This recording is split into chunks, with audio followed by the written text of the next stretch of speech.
Hey everyone, I know I look like absolute dog crap right now, so that's just because I've been cleaning and haven't really had the time to do my makeup or anything. But I wanted to show you guys my ocarinas because I was just mentioning them. So this is going to be my bought ocarina. This one is made out of the kind of white ceramic, you know, the stuff that they make like plates and bowls out of and all of that. This one is going to be a lot crisper of a sound. It really makes a kind of light, airy sound as opposed to my potato ocarina.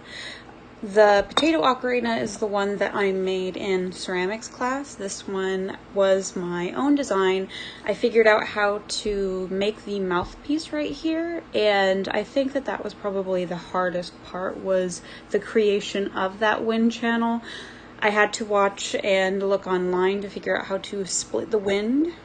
So this is going to be a piece when it is in its stage right before it's meant to be fired. They call it bone dry in the ceramics world. It's essentially the step right before it gets to this kind of ceramic.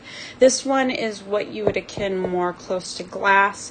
This is when the silica in the actual clay itself has been fired and melted to a point that it's kind of more like a glass as opposed to a softer clay.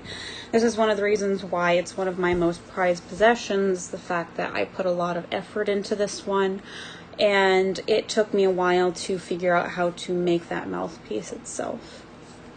Now, when it comes to these kinds of ocarinas, this one is a 12-hole ocarina and this one is only a 10-hole. But the 12-hole ocarina is a little bit more difficult to actually hold. The shape itself is also a little bit different. It's a little bit more sleek. This one I made purposefully to be a little bit more bulky because it's a little bit easier to hold on to, and especially considering the traditional way that you hold on to an ocarina is you kind of hold it like this, you kind of opposite arm it. And the 12 holes, you have to slide your finger back and forth on the actual little tune areas, and so that can be a little bit of a challenge, especially if you're not like really accustomed to moving your fingers back and forth in a, I guess, fluid motion. It also comes with a neck strap, so that way when you are playing it, or oops, I accidentally let go, you don't have to worry about it crashing to your feet below you, and then boom goes the ocarina. So the purpose of this video is to kind of just highlight and illustrate the differences between my two ocarinas. They are some of my prized possessions, like I mentioned before, just because the fact that this one especially is super important to me and super special.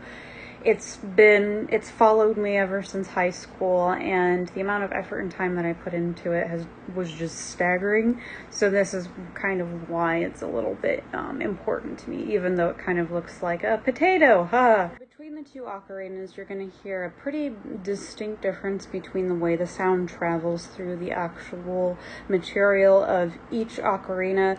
This one is going to sound a little bit more high-pitched, a little crisper, just because of the fact that the silica content has actually been melted in the piece from the firing. And then you also have my bone dry one, where the sound waves are going to travel a little bit more mutedly through the material, just because it is, one, a heavier piece, and two, the silica isn't as compact and hasn't melted in this one, so this one has a little bit more of a, shall we say, earthy and subtle tone, whereas this one is a little bit more high-pitched and more fluty. So let me show you the difference between the two.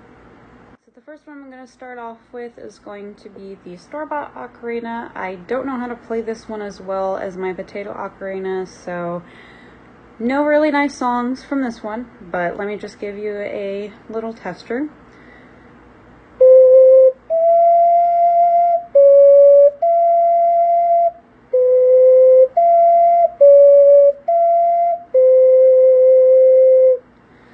So you can hear a little bit more of the pitch difference in that one.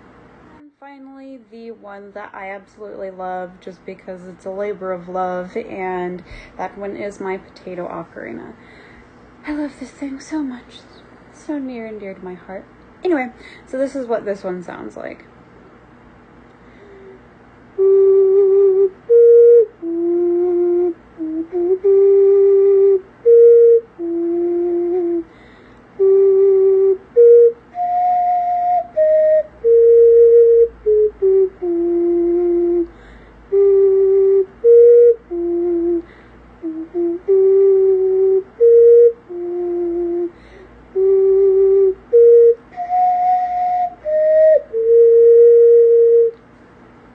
So that's the difference between the two. I hope you found this semi-informational, just because I love talking about my ocarinas.